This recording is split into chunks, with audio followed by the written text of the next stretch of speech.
I'm Kate, Marketing Assistant here at Pentest People. Now that the vaccines are here, so are the hackers. Emin, our content creator, is interviewing Gregory Evans, who's a cybersecurity expert and is the founder of the National Cybersecurity Ventures in Atlanta. Today, they will be discussing the issues that healthcare face towards the vaccine hacking. So now that the vaccines are here, this means cyber hackers are here as well.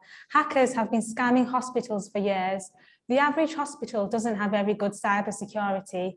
Criminals have become very eager to take advantage of the concern that the virus has raised. If I wanted to hack a hospital, okay, I'm not going to tell you that I'm going to do it so you can be ready. And if a hacker is going to hack into your system every Friday at 4 p.m., he's not going to call your IT department and so you can be waiting.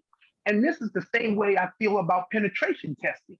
I do think hospitals, healthcare, organizations, and even businesses all do need good cybersecurity to stop their systems from being hacked. I agree with you 100% on that. If you want to do a pen test and you want to see if your company is truly hackable, right, or cannot be hacked, don't go through the IT department. It should be the C-level people, the CEO, the chief operating officer, the president, somebody that goes out and without the IT department knowing about it, let them go ahead and get the pen test done by an outside company. And then you can find out, can your networks be hacked? Given the rise of ransomware attacks in recent years, how do you compare this threat to the landscape from the early 2000s? I wrote a book called Memoirs of a High-Tech Hustler. What I say in there is, I did a ransomware attack on a corporation back in 1992. I didn't call it ransomware at the time. The word ransomware wasn't even going around. Ransomware became big right now. Over the years, and I sent you a video, shot it in 2009, and it's 2022 right now. In this video is an IT guy, and he says he's in charge. He's upset with his boss because they're doing all the work. His boss makes all the money, okay? And so him and one of the other people in the IT department are going to leave. But after they leave the company, they're going to steal all their information, and they're going to plant a virus on it, and 6 months later, activate and shut the whole company down. Found that 7 out of 10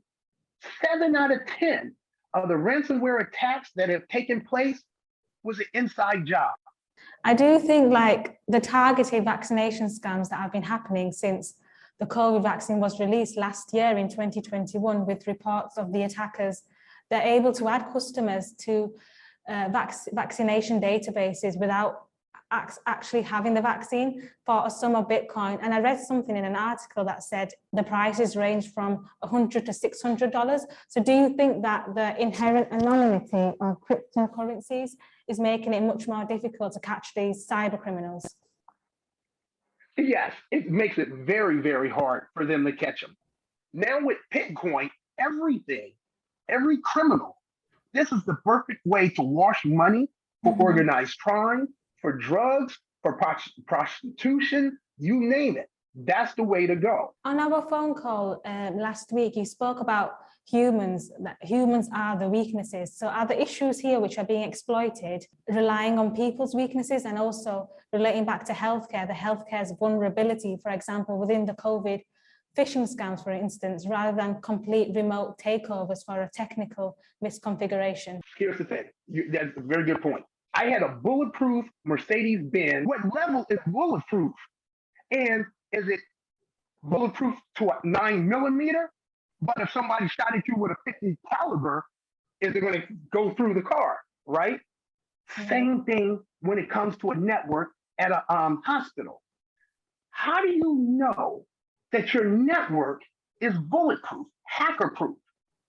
If just because some big corporation sold you from Cisco, sold you these routers or firewalls, or you have all these big corporations who say, hey, now we're using AI, right?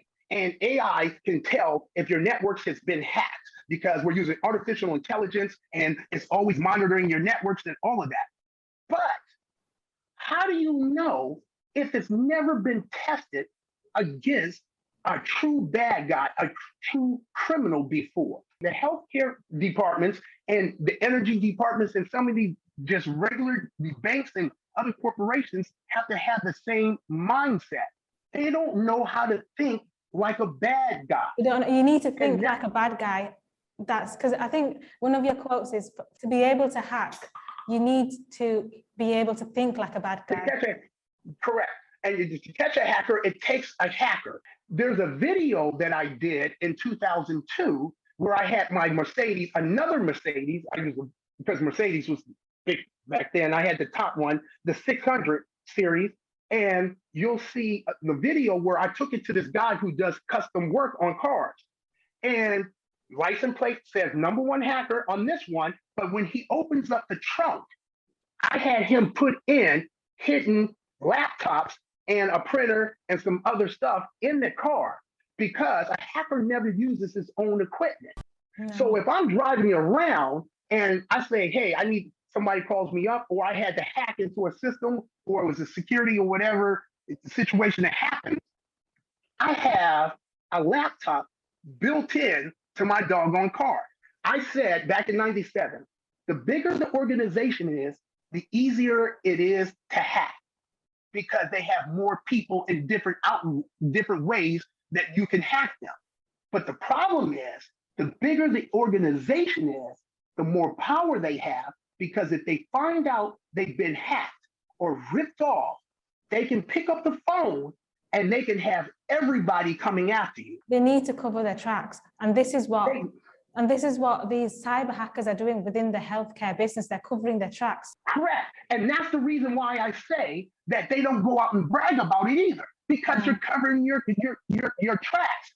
In the healthcare business, you're not going to hack into a hospital knowing that the hospital has power. What I mean by power, they can get on the phone and they can call your local police, your state police, your MI6 or whatever it is, James Bond or whoever it is in the UK, and say, we just got hacked, and they're going to show up just like that. Mm-hmm. That's the big power of hacking big people. In order to fight cyber crimes, you cannot just share this information with other cybersecurity professionals. Okay. You have to share it with individuals. You have to share it with the leaders of companies, people who are not computer literate. Those are the ones who are owning companies, and those are the ones who will end up getting hacked. But they need to understand what they should be expecting from their IT departments, because every 6 seconds a personal computer is hacked into, that's who needs to hear a lot of this information. Overall, to conclude, businesses don't have efficient enough cybersecurity. Each year, hackers are finding new ways to hack into businesses and cover their tracks. Businesses need to keep up with the emerging environment that we're in today.